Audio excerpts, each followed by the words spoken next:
Welcome back to another episode of NewOrleans.Football presented by PJ's Coffee. We're coming to you from our studio on Veterans Memorial Boulevard, right next door to Matt Bauer's Ford dealership. Make sure you come by and check him out there. Or if you're in the market for any other type of car, Matt has you covered. Make sure you check him out at one of his many locations throughout the Gulf Coast region.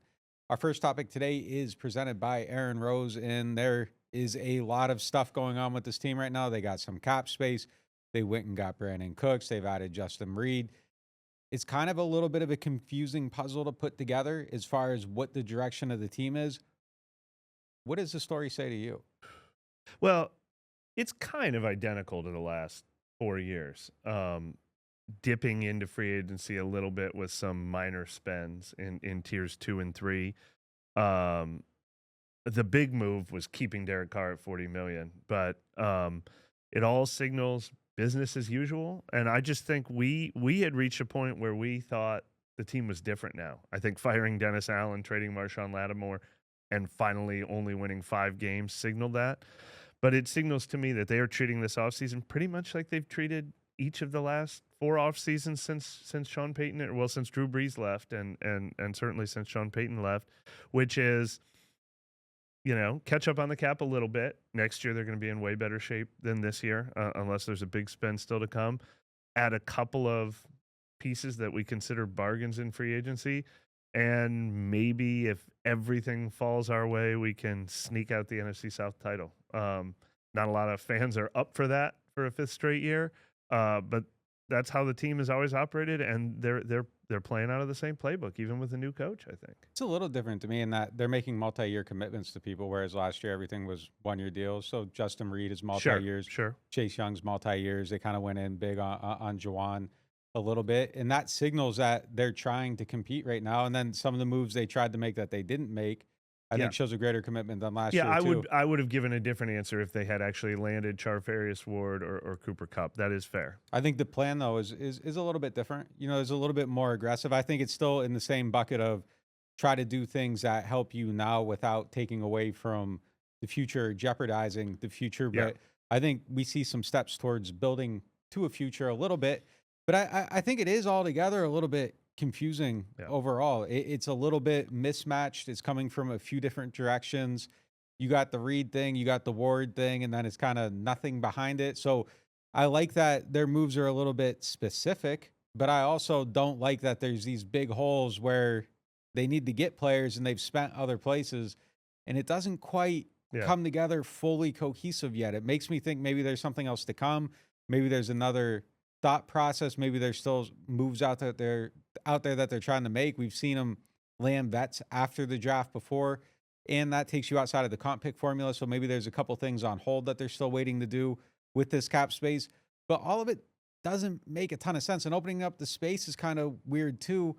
Although I think maybe you make some of your moves that you have to make, and then you work out these renegotiations later, and it probably works out a little bit better like that because you aren't negotiating from a place of weakness, and those things kind of have to happen on their own schedule.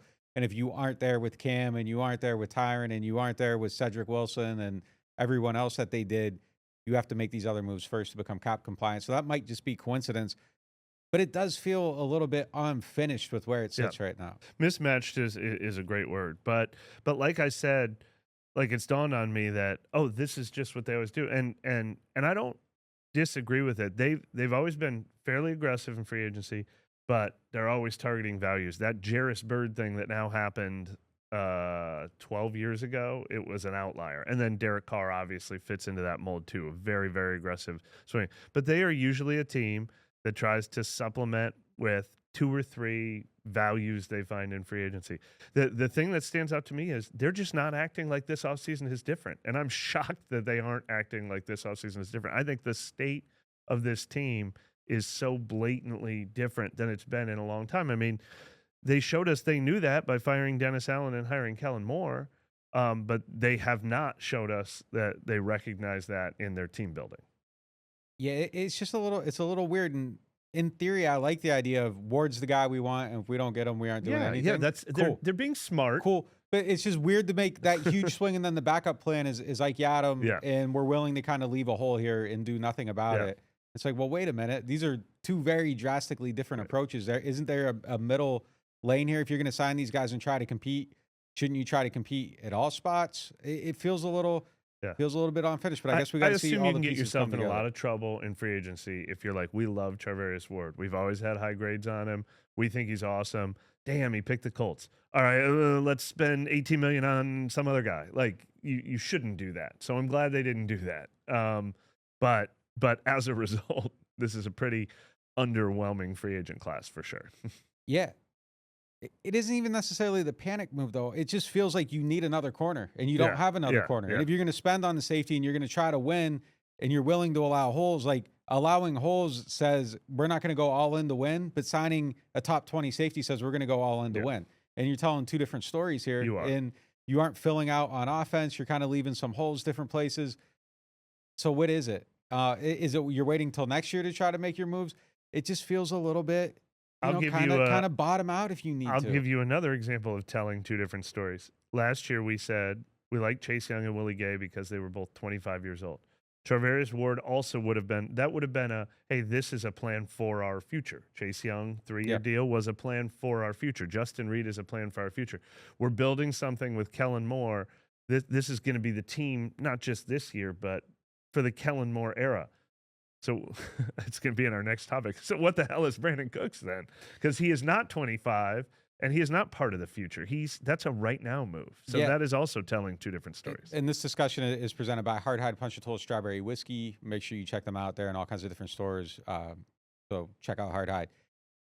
Doesn't add up. Doesn't add up. I mean, this is kind of what I'm talking about. It doesn't add up necessarily to me. And that feels like got to have someone move. I will say, though, it is cheap. It doesn't cost a lot of money. It's I'm not fine with bringing them in. My problem with it is it feels like you have three of the same guy at this point. Yeah. And where does Brandin Cooks fit in with Chris Olave and Rashid Shaheed? I think Shaheed's probably the guy that has his position and stays fixed. I think Cooks and Olave are a little bit interchangeable. But it doesn't break the mold of what's already on the roster. It felt like they just went and got another guy that fits in that same mold.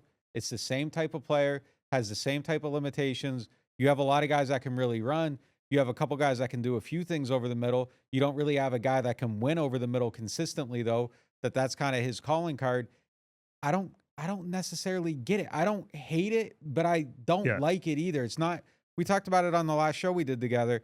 He's not the guy I would have went and got because of the other two are there. I'm fine with Brandin Cooks at this stage of his career being a $6 million player, $6.5 million player. You look at the other comps throughout the league. That's really a 400-yard receiver. I feel like Brandin Cooks is a 400-yard receiver easily, but I just don't like that being the move.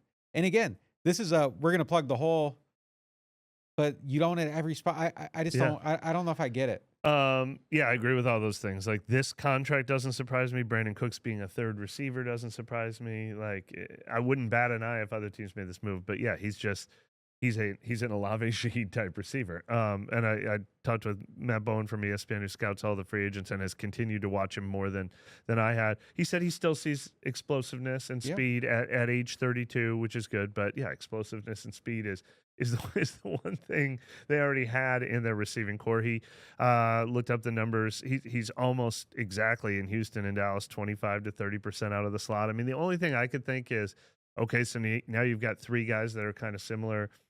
Do you now have quote unquote positionless receivers? Like, does that help in any way that, for matchups that you're not giving anything away and your line, Olave's on the slot on one down, Shaheed's on the slot on one down, Cooks is in the slot on one down.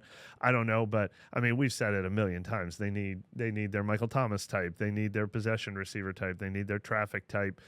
Cooper Kupp, although he got overpaid, I think, and health would have been a big scare with him. He would have obviously brought them something they didn't have, and Cooks doesn't obviously bring them something they don't have. What I would much rather have for this team, though, is it's the end of the game. It's the fourth quarter. There's 4 seconds left on the clock. The announcer saying the ball's going to Kobe. The other coach is saying the ball's going to Kobe. And, Phil saying, hey, we're giving the ball to Kobe. And then they give the ball to Kobe. I don't need an element of surprise in my receivers. Who are you throwing to in that situation right now if they don't add anyone else?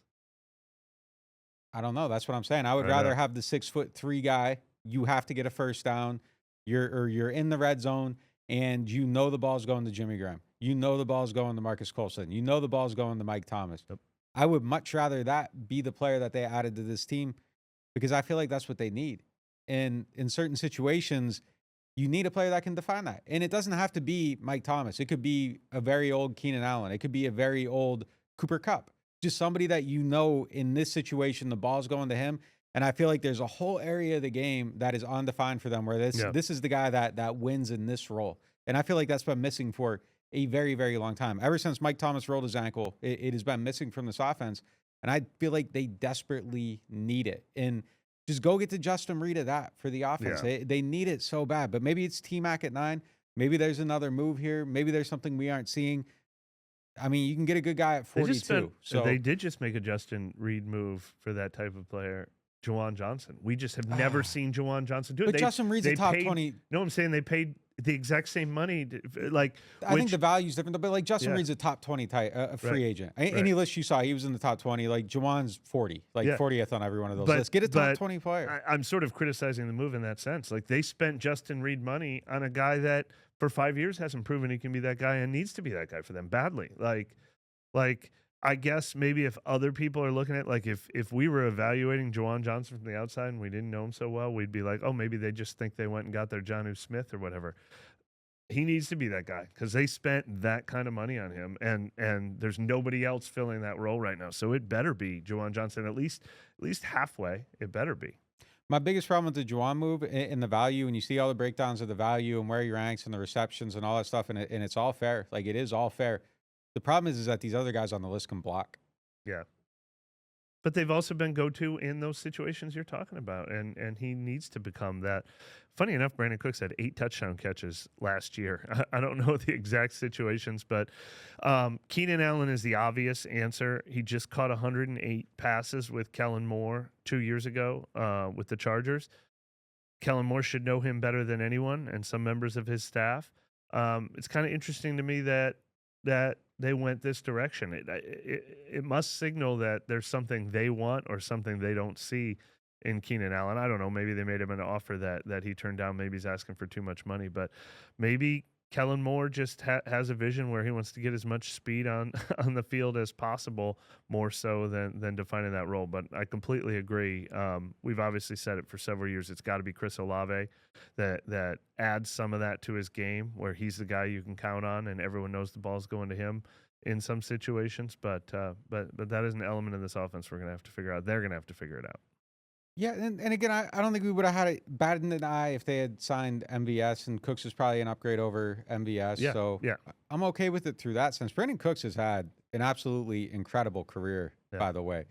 I don't think a lot of people would guess this right, but he has earned $116 million throughout his career. Comparatively speaking to Mike Thomas, like Mike has earned, I believe, $72 million throughout his entire career. Big difference there. Cooks has had a ton of stats. He puts up huge numbers. He has 9,000 career yards, 9,500 career yards. He's accumulated a really good career over time. I would bet too, and I don't know this for a fact, so I don't want to say it factually, he might be the only player that's been traded multiple times for a first-round pick in his career too. He's just had a really interesting, Jalen Ramsey? really long. Did Ramsey? I think Ramsey went for a second the second time. Yeah. He's had a really good, really long, really productive career. And I do think that he is better than he probably was in Dallas last year. 10 games, 259 yards.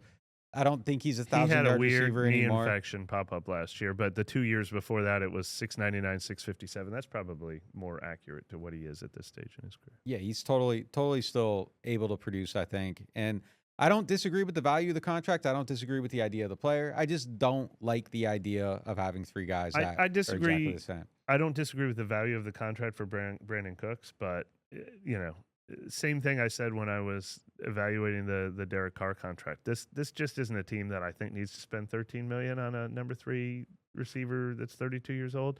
Because, over 2 years. Yeah, over 2 years. So, in a sense, like I don't. That made my eyebrow raise, but I don't worry too much about paying guys $6 million. I mean, that's close to the like Nathan Shepard, Colin Saunders territory. Like it's not going to make or break their cap future, so it doesn't bother me if they really see a fit there.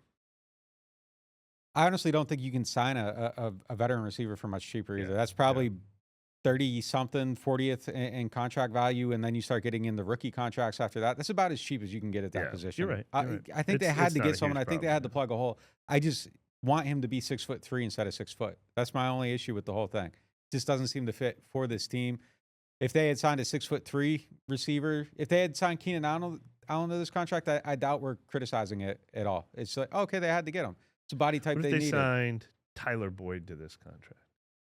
He kind of went off the map last year, but like I'm trying to think like some guy like that. I mean, is it? Oh yeah, this is perfect. Any receiver that's 6'3" that can make a physical catch, I would have been like, great. This makes a lot of sense. Yeah. They needed this player. They had to get him. That's the cost of a wide receiver. I just don't think you need to buy another Olave, another Rashid, and it feels like that's what it is. But maybe they have a vision for this offense that we have not yet seen. We'll keep watching for it this season. We'll be right back after this word from our sponsors. Rouse's Markets is voted best grocery store in New Orleans, best grocery store in Baton Rouge, Mississippi, Gulf Coast, Thibodaux, Houma, Hammond, Lake Charles, Mobile, year after year. Thank you for choosing us best grocery store on the Gulf Coast. Number one. Thank you. Thank you. The number one grocery store In Mississippi, Alabama, Louisiana. 1 million customers a week can't be wrong. Welcome to Rouse's. The NewOrleans.Football show is proudly presented by PJ's Coffee. PJ's Coffee has some of the best drinks that you can find. They have locations all over the city. They have pastries and everything else you need to get your day started. So go check them out. Looking for the best insurance coverage at the lowest price? Look no further than Chabert Insurance, the Earhart Agency. They are a local independent insurance agency right here in New Orleans, specializing in home, flood, and auto insurance. At Chabert Insurance, the Earhart Agency, their dedicated team will shop every available carrier in the market, ensuring you get the most comprehensive coverage at the lowest possible price. Why settle for less when you can have the best? Trust Chabert Insurance, the Earhart Agency, to protect what matters most to you. I do. I've been a client of theirs since 2021. Call them today at 504-326-6526 or visit them online at Protected by Chabert. That's 504-326-6526. Chabert Insurance, the Earhart Agency, your local insurance experts. Hardhide Ponchatoula Strawberry Whiskey is an 86 proof blend of aged wheat bourbon, American light whiskey, and fresh Ponchatoula strawberries. Blended in New Orleans, it is not for the thin-skinned. Look for it in your favorite stores, bars, and restaurants. Attention Saints fans, don't let pests and termites invade your home field. Trust the team at Red Pest Solutions to tackle those unwelcome visitors. Call the Red Man today for unbeatable pest and termite control. Score peace with no pest. Visit redpest.com, REDDPEST.com. Welcome back to NewOrleans.Football, presented by PJ's Coffee. Our next topic is presented by Chabert Insurance, the Earhart Agency. A lot of mock drafts have the Saints taking Will Campbell at pick 9. Historically speaking, though, looking at the measurables and how players fit into Jeff Ireland's offense, he does not have the size requirements to be a tackle in this offense. He's well under the thresholds that they set for their prototypes, that they set for their minimum requirements, which paints the picture of him being a guard if he were drafted here. Do you take a guard at pick 9? I mean, there's still so many people who think he might play left tackle in the league, which. But the framing of the but conversation, if he was 100% guard in their books, I'm still okay with it. I've listened to your conversation on this, and I understand your trepidation. It's kind of similar to how I just can't get over the idea of possibly taking Ashton Genty with the number 9 pick at running back, because I just have this stigma that I can't overcome. But you guys had another conversation recently about which former Saints player would you add to this year's roster if you could pick anyone, and I think Jari Evans is in that conversation. He actually, me and Kevin did a similar exercise last year, and Jari Evans was my pick. So if the player is good enough, if I'm like, this is the best player in this draft, he's going to be an all-pro.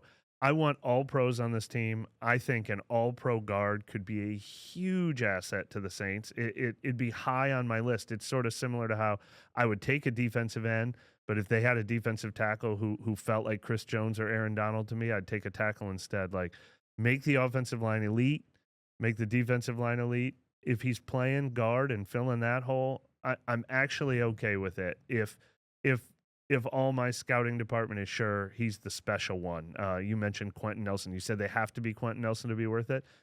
If you're sure he's Quentin Nelson, I actually am okay with it. I think I think making the offensive line great, and then Talifuaga and maybe your right tackle, whether it's Trevor Penning or someone else, becomes your 5th best offensive lineman. Maybe it's because I saw that work with the Saints. I mean, Jari Evans and Carl Nix were their 2 best offensive linemen in the best years of the team, and it allowed them to have Jermon Bushrod and John Stinchcomb and Jermon Bushrod and Zach Streif as their tackles because the guards are so elite. It doesn't bother me that much. Will Campbell's on my list of wants. He really is. I'm so vehemently against I the know you idea are. of taking a guard that high in the draft. And I think it's a very simple question to anyone that would you rather have Quentin Nelson or A.J. Brown? Well, I'd rather have A.J. Brown. Yeah. Yeah. Quentin Nelson's going to the Hall of Fame. A.J. Brown might at some point be a first-team All-Pro in his career. The positional value is just so far away from being it. And I would maybe argue that guards affect the quality of your team less than maybe any other position on the field. Both sides of the ball. It's definitely bottom 2. You could argue safety versus guard, I think. I would rather have a good safety over a good guard. You give me Justin Reed over, I'd probably take Quentin Nelson over Justin Reed, but a really good safety I'm taking Ed Reed over Quentin Nelson every day of the week, not even hesitating. Yeah. So I think it might be the lowest impact position. Like, you aren't taking Chris Lindstrom over Brian Thomas Jr., and he's one of the best guards in the league. I just don't see it there. If you're telling me he's a Hall of Famer and you're missing on any other thing, great. But I'd rather swing my bat. I'd even take Genty over him. I would just much rather have the impact player because I can go out and get a Lucas Patrick and put him in there and be okay. A lot of other positions, you can't do that. You can't go MVS as your wide receiver 3 and be okay. So I just think the position value there is just so much different than any other one. And then the thing that's crazy about it too is the miss rate on top 10 guards and first-round guards in general is just as bad as almost any other position. So it isn't even a sure thing at that spot. You could take Jonathan Cooper and have this massive, massive miss at that position. Just going through it, the first-rounders, it's about a 50% proposition of having them be a quality, high-level starter. And the margin for error there, if you're going at 9, the player has to be so damn good for you to look at it and say, hey, this worked. And let's say you just get an okay player there, fine starter, a Cesar Ruiz type, someone that you would want to keep on your team. If you take them at 9, by default, if you want to retain them, you're going to have to pay so much more because you attach top 10 Not picks as to much them. as you'd have to pay a receiver, though. But if they bottom out, you know what I'm saying? Like, if they aren't good, like, you want to pay a receiver high-level money. But if you take a guy that's marginal, makes 1 Pro Bowl during the 5 years, and you got to re-sign him, you're paying more because you took him at 10 as opposed to if you took the same guy in the second round. Like, because you've attached that top 10 status, you want to retain your investment, you're going to pay more for it. So he has to be Quentin Nelson because you have to pay him $20 million a year to keep him. So it's not even like take your guy at 9 and you're good at that position for 15 years or whatever it is, because he has to meet that mark to actually be worth the reinvestment at that point. Yeah, I mean, I understand all your arguments in theory. I mean, guard is low on my list. You have to be an exception to the rule. It's funny that you mentioned safety because safety is another position. I mean, we've been hearing for 2 years. The Saints took Isaiah Foskey with the 40th pick. The Lions took Brian Branch with the 45th pick, and everyone agrees they should have taken Brian Branch. Now, taken Brian Branch. That was Saints badly needed defensive end. Isaiah Foskey fits every prototype of a defensive end. Safety's not as important. Safety is a less important position. But Brian Branch, as it turned out, was the exceptional player. So, I mean, I'm just saying I'm not ruling guard out. Like, Will Campbell feels pretty special to me. He's not off my board because he feels like he might be an exception type of player. He feels like he might be a Quentin Nelson type of player. But I agree, in a tie, like it's not even a tiebreaker. It's like he's got to be there. Like we've got to grade on him as the 3rd best player in this year's draft, and he's there for us at 9. Not it has to be exceptional because that is an exception you have to make. I do agree. I do put guard down there with safety and running back, like as positions that I ideally don't want to take at 9 unless they're really, really, really special. But even again there, like Quentin Nelson, probably best guard, whoever the best guard is in the league, Lindstrom, Nelson, whoever it is, versus the best running back in the league, you're taking Saquon a million times over the best guard in the league. Like, it's not even – so even if you hit at the same rate, it's not even close to me. And I think even if you hit under, I think you got to go down about probably 10 running backs before you'd be like, no, I'd take the guard over the running back. Well, it's how much there. better are you than the replacement value? You know, But if you're happy with the third-round running backs, but you're like, the third-round guards are Nick Saldivari, and this guy's going to be a 10-time Pro Bowler, I take the 10-time Pro Bowler. But it's relative to, like, I think everybody else on the board. It's the same place. I couldn't do it. understand I could not do it. I would hate it. Like, if they draft him and he's a guard, I would absolutely hate it. If he's a tackle, great, take him. Like, you have to get the value out of the pick, I think. Moving on to our next topic, presented by Rouse, is the official supermarket of the New Orleans Saints. Miami's Pro Day is today. By the time this goes out to the general public, Pro Day will probably be over for the subscribers to the site. You're listening to this first, so subscribe to the site. Get early release of every single show, all of our news, all of our analysis, so much more. NewOrleans.Football /subscribe. Use the code NOF to save 20% on your first payment. Miami Pro Days today. Saints are sending a contingent there. We don't yet know exactly who's going to be there. I got a little Miami source. Mickey Loomis is one of the people that's on the list to get him. We'll see if he actually is there or not and how many people go. But the brass is going to be out there. They have the big-time guys going to this thing. Cam Ward is obviously going to be throwing at that Pro Day. What would you be willing to give up to move up for Cam Ward? And let's have this conversation in the context of we know for sure they like him. Yeah. I mean, a lot. I don't know how much I like him, but yeah, let's pretend like... We don't have to pretend. We know they like him a lot. No, I know, but like if he was Andrew Luck, Caleb Williams, it'd be a little different than, is this a Bryce Young, CJ Stroud type of thing? That's what it feels like to me. Like, if they love him, look, I look at the New England Patriots and I'm like, that's the job I would have taken because they have Drake May and Christian Gonzalez, and I don't know the other 51 players on their roster. Obviously, I look at the Washington Commanders with Jaden Daniels. I don't care who else they have on their team. They have their quarterback. So, in a sense, I guess I would say I'd give up whatever it takes to lock that down, to have a future, to have an identity for a team that has no identity, and I don't know what their future looks like. We have an exact precedent. The Panthers moved up from 9-1 2 years ago. It cost them 2 first-rounders, 2 second-rounders, and DJ Moore. God, I hate the idea of that. I hate the idea of 2 first-rounders and 2 second-rounders for a team that needs players at every single position group. I hate scooting back that far, but at the same time, I'd like the idea of this is what the Saints are now, and they can take 4 years to become what they need to become. So would I get, that was 2 firsts, 2 seconds, and DJ Moore. I don't think this, is it 2 firsts, 2 seconds, and Chris Olave? I think I would say no, but I wouldn't. I'd talk myself into it pretty quick. That second that they gave up, the first second, I believe, was about pick 60. So it's really like a third. It was like really like a third-round pick in that range. If you could get him for 1-3-1-3 Olave, because Olave is better than DJ Moore, are you doing it?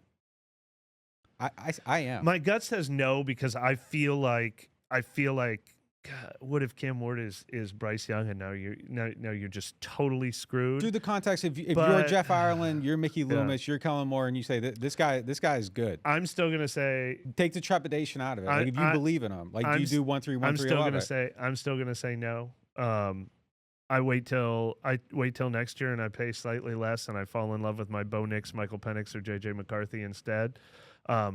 Because you got to go from 9-1 to get this guy. It's like I don't mind giving up a little bit and being like, I got to overpay for a quarterback, but you got to pay five premium assets for one. And I don't think any quarterback has ever been a sure enough thing to go 5 for 1, but I wouldn't kill him for it. It's close for me, but I'd lean no. If we define, like, let's say we typically define Derek Carr as like the 15th best quarterback in the league, right? Somewhere around there. Maybe 20th, but sure. Who's 15th? Tua. So if you could go from Tua to a top 5 quarterback, let's say you view him as a potential to have the top 5. You're walking in this and you're saying he could be a top 5, top 10 quarterback in the league. Not our opinion. Let's say that's what they believe in their room. You trade Tua in a first to go up there and get a top 5 guy every single day. Like, so if you actually believe that, I'm doing 1-3-1-3 Olave. Like, I would do that today. If I believe that Cam Ward, if I'm Jeff Ireland, I'm sitting there and I'm saying, you guys have to listen to me. I see it. Yeah. This is the guy. I'm sure. I give it up. I do it for him, but I don't do it for the percentage of what those players actually become. Like, I do it for Mahomes. I do it for Josh Allen. I do it for Jaden Daniels, but I don't do it for Bryce Young. I don't even know for sure that I do it for C.J. Stroud. I probably do. I don't do it for Jordan Love. I don't do it for, obviously, Zach Wilson. Maybe I do it for Drake May. It's just like, it's 50-50 to me, and that's what scares me. But, yeah, if Jeff Ireland... That's what I'm saying. If you take the trepidation out. If he's the third highest quarterback I've graded this decade, yes. I don't see Cam Ward that way, but I actually probably, I felt stronger about Caleb Williams after seeing him for a year. I've got more question marks for about, if you give me a time machine and you said I could do that for Jaden Daniels, I would do that for Jaden Daniels. No question. I just look at Cam Ward as more of a 50% chance he's Bryce Young, 50% chance he's a CJ Stroud. So I would need to be convinced by my college scouting VP. They 1-3-1-3 Olave. They'd actually be in good position to do that, I think, because you just signed Brandin Cooks, who could be the Chris Olave replacement. If you aren't signing him to another contract, that probably cuts down on the overall cost. You've freed up a lot of cap space to where you could make a June 1st trade with Derek Carr and get back one of the picks. If you wanted to do it, the pieces are there to put it into place. And you could cut down on the cost by moving Carr after the fact. And considering that he's, 2 years, $50 million, basically. If you trade him, you're probably getting a decent pick for him, too. $25 million a year for him. You're probably getting a second or a You're third really for just him. trading the 1 year of Derek Carr, probably. But if the other 1 team, year, $1 million. But if the other team wanted to keep him, he has a no trade. You really do get 2 years, $25 million. If you want to make the trade and then evaluate your options at the end of that, if you feel when like you say 1-3-1-3 Olave, and here's the thing. I don't want to say a bad word about Chris Olave, but you're a year away from having to decide if you're paying him Brandon Ayuk, Devontae Smith money, and if you're torn on that decision, then that factors in as well. But 1-3-1-3 Olave feels a little better than 1-2-1-2 Olave. Yeah. I'll say that. I believe that too was like 60 or pick 62 or something like that. Which really is a third round pick, and that is a big difference between if you could go into this draft and you have pick 9 and pick 40, you'd still do some damage. It doesn't feel terrible. And if you get a pick back for Carr, you're losing the first next year, which is a big hit.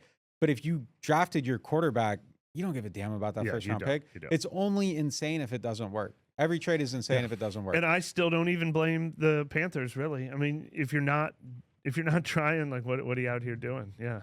Titans are going to take him, though. This is all lizard brain conversation. It's all theoretical conversation because you know who needs quarterback even more than the Saints do is the Titans. Yeah. I don't know why they would possibly consider trading down from that spot. If they don't love him. Yeah, it's fair. That'd be the only reason to do it. Total Maintenance is one of the largest locally owned home and commercial service providers in South Louisiana and serve the greater New Orleans and Baton Rouge markets. They have a membership program that gets you 2 tune-up visits for AC and heating, as well as club membership discounts of 15% on all repairs, half off of all diagnostic charges, and 3-year warranties on most repairs for membership clients. This is usually priced at the low price of $24.95 a month per system, but if you tell Total Maintenance that you found them through NOF, they'll lower the price to $20.95 per month per system for as long as you keep the membership active. Services include AC and heating service and replacement, electrical service, plumbing service, as well as generator service and installation. They are Total Maintenance. Find them at tm-ac.com or give them a call at 504-841-3300, or if you're in the Baton Rouge area, 225-480-1000. Martin Wine and Spirits is home to a selection of hand-picked barrel select bourbon, whiskeys, and much, much more. They are family owned and operated since 1946 and specialize in wine, spirits, gourmet food, gift baskets, catering, and tasting events. They have many locations, so they're never too far away. You can check them out in Metairie, New Orleans, Mandeville, and Baton Rouge, or if it's more convenient, you can always shop online. Whether you're a wine novice or a seasoned collector, you'll enjoy the Martin Wine and Spirit experience. Whether you are a local New Orleanian or a fan in town for the game, get your pre- and post-game fired up at Aaron Rose. Local chaos and local love for the black and gold. Wake up and live with daily drink specials, mimosas, screwdrivers, Bloody Marys, and hot or frozen Irish coffees, all just $3 or $4 between 10 a.m. to 2 p.m. Aaron Rose, half a block from Bourbon Street in the French Quarter, 811 Conti Street. Here at the Queen Casino, indulgence knows no bounds. Prepare your taste buds for an extraordinary culinary journey. Start your day at Capital Coffee. Craving something different? 3 Walks Noodle Bar offers a tantalizing selection of Asian delights. At 1717 Kitchen and Cocktails, savor American cuisine with a twist. or ascend to the loft for an elevated experience. Enjoy artesian grazing boards and exquisite craft cocktails. Join us at the Queen Casino. Your royal adventure awaits. Welcome back to NewOrleans.Football, presented by PJ's Coffee. Our next topic is presented by Martin's. It is the Martin's question of the day. Martin's is home to a wide selection of handpicked barrel-select bourbon, whiskeys, and more. Martin's, so much more than just wine. Question today is, what are the plans for Trevor Penning? Last year, coming into this period of the offseason, there were a ton of questions about him. We didn't know if he was going to be able to play, if he was going to start. Even going through training camp, the questions continued to build. But by the end of the season, he looked like a playable NFL starter, but probably still a position where you'd want to upgrade a little bit. What do you think they do with him? I mean, I think the plan is he's the starting right tackle this year. I don't think they're really considering a move. However, we just talked about the draft earlier in the show. If they see Will Campbell as a left tackle, then or if they draft anyone that they see as a left tackle, I think they have two choices in the top 10 there. Is it the guy from Missouri? I feel bad if I'm getting that wrong. But if they draft a left tackle, move Taliafaga to right tackle, I think Trevor Penning is movable and disposable. I don't think they sign him to the fifth-year option.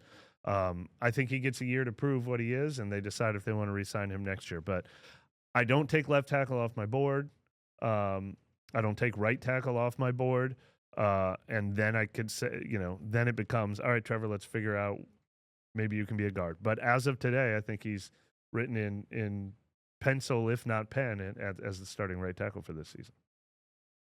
I've never talked to anyone in there, and I don't believe you have either, that has ever expressed the idea that Penning could play guard. I've never heard anyone say it. Every time they get asked about it, they shoot it down. Every single time it's come up, it's like that would be the absolute last resort, and he probably couldn't do it. I don't think they see it as a click away from moving to the inside. It's kind of like, for a long time, everyone wanted to play Cam Jordan at defensive tackle, and he's just not a defensive tackle. It's just not something he's going to be able to do. And I don't think Penning's someone that probably moves inside either. I think it would probably be very, very hard for him to do that. I don't think it's an easy transition. You're speeding things up on him on the inside. I agree with you, though. I don't think his presence takes away the ability to go out and draft someone. If you can upgrade that position and you see Fuaga and Campbell as your bookend tackles, even though they both have short arms, and now all of a sudden you got two guys with short arms, and I don't think that's the way you want to build your line. But if that's how they see it, then yeah, I think Penning would be the odd man out. And maybe you do try to salvage him at guard, but I think you do it with the idea that probably isn't going to work, and he's out of here after that. And that's a fine outcome. He's a fine player to replace, but I don't think he suddenly finds a home on the inside where he's exceptional or better. I think if you move him inside, it becomes worse for him as a snap-to-snap production type player. It's really interesting. Like, everybody thinks Trevor Penning should play guard, mostly because he's a good run blocker and he's a poor pass protector. I don't know why they've been so resistant to it. I agree with you. Everyone has always said, no, he's a right tackle. I mean, I think it's just because of what we were talking about earlier. Tackle is so much more of a premium than guard. This guy's got elite traits. They just changed out their coaching staff for the second year in a row. It'll be their third coaching staff in 3 years that gets a chance to work with those elite traits. Make it work, because moving him to guard is sort of giving up on him being a tackle, which is more valuable to your team. But they're not opposed to the concept. I mean, obviously, Kellen Moore just did it with Mekhi Becton last year because they didn't have an opening at tackle, and it revived Mekhi Becton's career. The Saints did it with Landon Young because there was just never a job opening for Landon Young, and he was clearly a tackle only, had never even practiced at guard before, and they're like, well, this is what you have to do now because you're not starting at tackle. So I think they would explore the path once they gave up on the idea of him starting at right tackle. I don't think it could never work for him. They just think it's way more valuable to try to make him work at tackle, I think. I don't think it could never work for him. I just don't think anyone thinks it would work for him. Yeah. And I don't see why you would think it would work for him in that spot necessarily. Speed and things happening on him has been an Achilles heel. All of a sudden now things are happening faster on the inside. You're a step closer to everyone. They're right over top you. Whole different technique. You got to learn a whole new position. You got to do things completely different. I just don't know that a player that's struggling at one spot, putting him in a spot, I don't necessarily think it's easier to play there. I think you need more talent to play on the outside because you're against a higher caliber player, but I think the inside brings about challenges, and now you're eliminating that space, and your technique has to be so much better than it is. There's no margin for, let me think about this, let me process it. You have to know what you're doing immediately, and that hasn't been the strength of his game. Not saying it couldn't be. I just think there's reasons to doubt. And when we were having these conversations last year with people, what are you going to do with him? Can you move him to the inside? And the feedback I got was like, there's no chance that that's going to happen. I understand why we've heard the questions for 4 straight years. Same thing. Like, I just naturally, I have seen him struggle with space more than anything. Like, you're right to point out that quick reaction is probably what he actually struggles with. But I don't like watching him in space. I like watching him when he's got his hands on a guy. So naturally, I think so too. But I agree. Our reporting and our asking questions and our insight has been that they've never seen that same vision. That's sort of the obvious vision that people have for him. All right, that's going to do it for the show. We'll talk to you guys next time.